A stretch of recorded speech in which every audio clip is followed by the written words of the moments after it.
How to delete OpenSea account. Hello and welcome back to our YouTube channel How to Tutorials.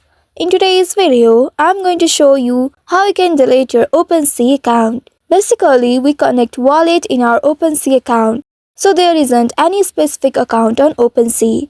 If you want to delete your OpenSea account, you'll first need to disconnect any wallet that is connected to your OpenSea account and you can log out from it. Then you can simply delete the application. Now to get started, first of all you need to open your OpenSea application on your mobile device, and here at the bottom right you'll be able to see your profile picture.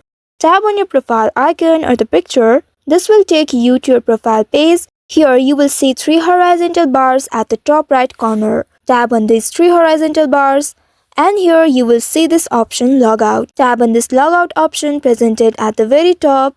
And once you tap on it, here tap on this logout option. By doing so, you have successfully disconnected any wallet that has been connected to your OpenSea account. Once your wallet has been removed, now you can simply delete or uninstall this application. So by following these steps, you can delete an OpenSea account. I hope this tutorial was helpful. If yes, don't forget to like, share and subscribe to our channel.